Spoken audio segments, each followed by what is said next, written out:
আসসালামু আলাইকুম। আমি একটা কড়াইয়ে বসিয়ে দিয়েছি। এখন দিয়ে দিচ্ছি সয়াবিন তেল।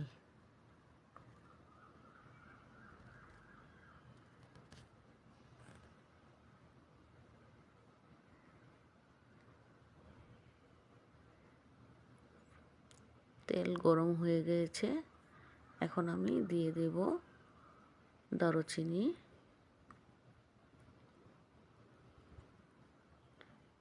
এলাচ,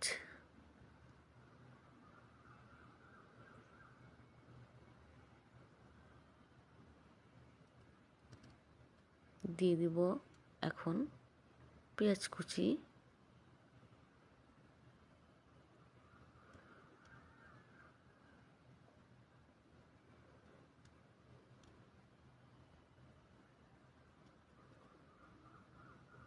এখন ভালো করে আমি একটু ভেজে নিব।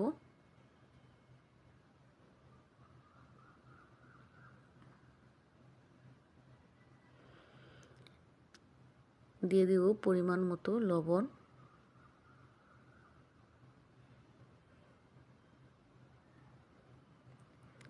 আবার একটু নেড়ে চেড়ে নিব।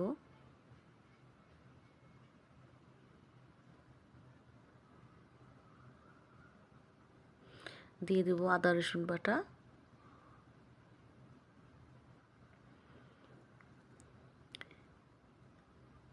এখন দিয়ে দেব মরিচের গুঁড়ো,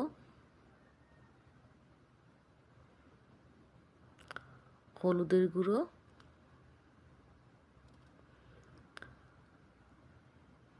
গরম মশলার গুঁড়ো,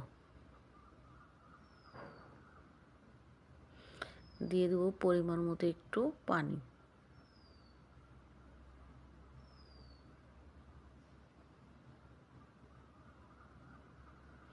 এখন মশলাটা ভালো করে আমি ভেজে নিব, কারণ মশলাটা না ভুনলে দেখা যায় কাঁচা একটা গন্ধের ভাব আসে।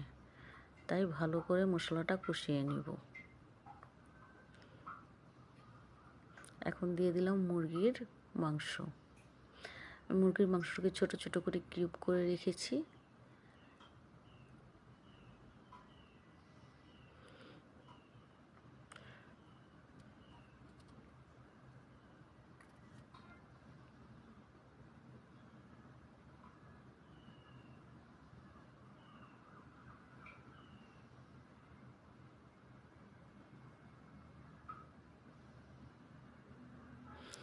মাংসটা আমার কষে গেছে। এখন আমি দিয়ে দেব পুঁই মুচি। অনেকে বলে পুঁই বিচি, আমরা বলি পুঁই মুচি। কাঁচা পাকা, দেখতে খুব সুন্দর লাগছে, আর কালারটাও চেঞ্জ হয়ে যাবে। যদি আপনাদের কাছে ভালো লাগে আমার রান্নাটা, অবশ্যই পাশে থাকবেন। Like, comment, share, subscribe, bell button বাজিয়ে দেবেন। আপনাদের একটা লাইক, একটা কমেন্ট আমাদের নতুন রান্না করার আগ্রহ জাগায়।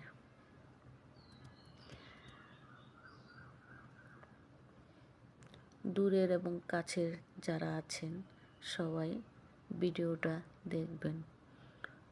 প্লিজ আপনাদের কাছে অনুরোধ রইল, আপনারা ভিডিওটাকে না টেনে দেখার, একটু সময় নিয়ে দেখেন প্লিজ। আস্তে আস্তে তরকারির কালারটা চেঞ্জ হয়ে যাবে, একদম লাল হয়ে গিয়েছে। বিশ্বাস করবেন না, এত সুন্দর কালার একটা আসছে, আর খাওয়া ওটা মানে কি বলবো, ভাতের সাথে খেতে খুবই একটা টেস্ট আসছে।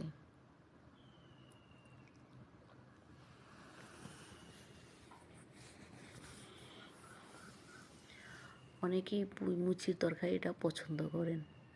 সবাই তো শুটকি দিয়ে চিংড়ি মাছ দা খেয়ে দেখেছেন।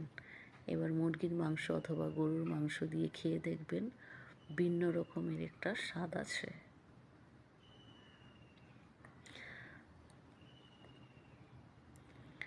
রান্নাটা অনেকটা হয়ে গেছে আমার। দেখুন এবার রান্নাটা খুব খুব সুন্দর লাগছে কালারটা। আসসালামু আলাইকুম, সবাই ভালো থাকবেন। আল্লাহ হাফেজ।